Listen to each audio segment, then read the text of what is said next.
خیلی ممنون، مرسی. از خودت پذیرایی کن. میوه که مرسی صرف شده، نمیخوام. خدمت شما عرض کنم که هر کاری قاعده و اصول خودشو داره. درسته بله. یعنی وقتی میخوایم بیاین خواستگاری باید با بزرگترتون بیاین. 100% درست میفرمایید. خب الان شما بزرگترت کجاست؟ ما یه بزرگتری داریم که قراره یه عمر براش زندگی کنیم و کمکش کنیم و نوکریشو کنیم. شما خیلی لطف دارید شما. ولی بالاخره بزرگتر پدر و مادر، اونو میگم، اونا کجان؟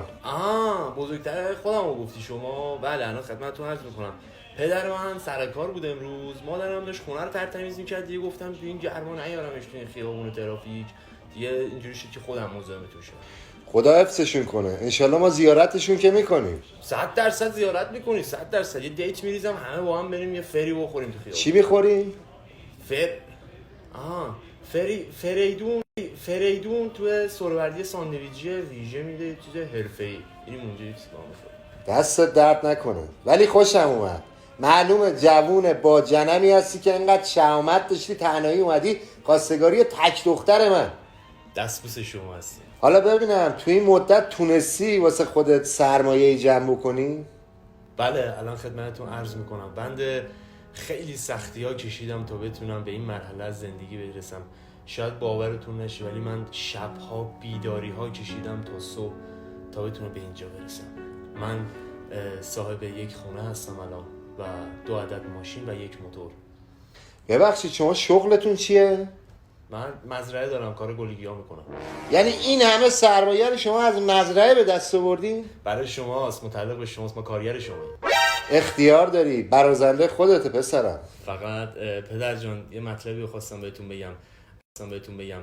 اگه شما رضایت بدید به ما و بعد خواستگاری ادامه زندگیمون رو در خارج از کشور سپری کنیم، چون تمام زندگی و دارایی من اونجاست.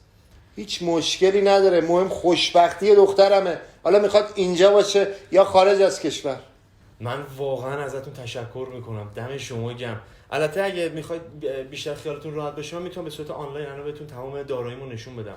من کاملا به تو اعتماد پیدا کردم، ولی اگه اصرار داری مشکلی نداره. نه خواهش میکنم. من فقط وای فای دارید شما اینجا؟ چون من به اینترنت دسترسی ندارم. وای فای هم دارین؟ بفرمایید شوت کنم. خب ببینید اینجا الان خونه منه. بذارم بره جلوی ذره.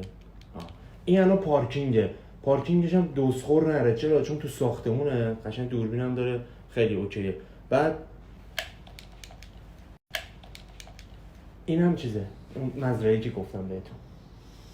یعنی همه اون سرمایه و مزرعه‌ای که میگفتی تو جی تی ای بود؟ من فکرم شما نمیدونی جی تی ای میدونی داستانش چیه. اگه داری اکانت یه سشن بزنیم ما. باشو جمع کن برو بیرون تا اینترنتو قطع نکردم کل سرمایت به باد نرفته. پاشو برو گم شو بیرون احمد.